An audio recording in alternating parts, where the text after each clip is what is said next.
the call. Is that okay? Is that comfortable? Yeah. That's Okay. good. Okay. It's where there's a constant debate as to whether or not the headphones are the way to go. We're experiencing right now. This is like a really interesting time as far as like PC culture and what you can do, what you can't do, and cultural appropriation. I mean, people are going after people for cooking Mexican food that aren't Mexican. Yeah, we're trying calling that guy cultural appropriation. We're trying to take ayahuasca out of the ayahuasca rituals and out of the jungles and turn it into a therapy drug. But that's out of respect. It's not out of... well, that's an interesting analogy. It's a different thing in a lot of ways, but yeah. Yeah, I mean, cultures can evolve. You just have to be acknowledging where it comes from and try to give back as much as you're taking. Yeah, what I was going to say, though, is that this oversensitivity is just it's a side effect of this expanded understanding. And in this expanded understanding, now all of the different things that are injustices in the world are being highlighted in a way that never been highlighted before. So then people start going after them and then pushing the line further back. And then they start looking for other slights that might be around. You know, other microaggressions. Yeah, microaggressions. Anything. What is this? White people with dreadlocks. Justin Bieber adds fuel to the cultural appropriation debate.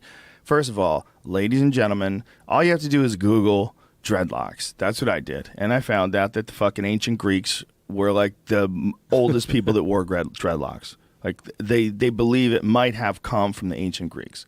Also, like a lot of other cultures wore dreadlocks. Vikings wore dreadlocks. It's across the board with hair, folks. Okay, this is not a black thing.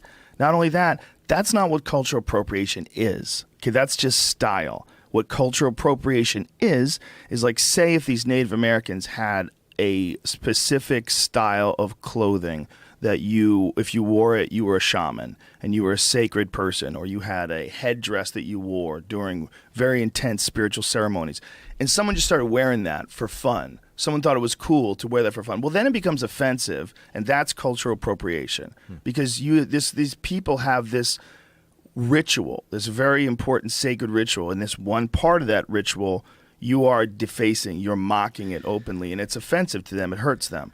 And even that's arguable. That's cultural appropriation, and I agree that I think if someone has something that's sacred, like a headdress or something that they specifically wear, and then you walk around and wear it, that's kind of a dick move, right? If you have to earn that. It's like someone... Yeah. Yeah, it's like being a fake black belt or having a fake PhD or pretending that you went to Vietnam and you didn't. There's a lot of those people out there, right? They're all equally offensive. But that's cultural appropriation is not a white guy wearing dreadlocks. It's just not. Okay, that's a kid who likes to wear his hair like that. Who gives a fuck? And the only reason why you give a fuck is because you've run out of things that are really important to care about in your life. Because if you cared about really important shit, you would concentrate on that. That is a massive distraction. If a white kid with dreadlocks you're gonna go out of your way to find anger in a white kid with dreadlocks. All that says to me is you need more interests. That's for sure. You need more things that are interesting to you. Yeah, that's called work avoidance. You're just focusing on things that are... Yeah, work avoidance, right. You're right. Yeah. You're right. That is a great way of approaching it. It's exactly what it is. People do that.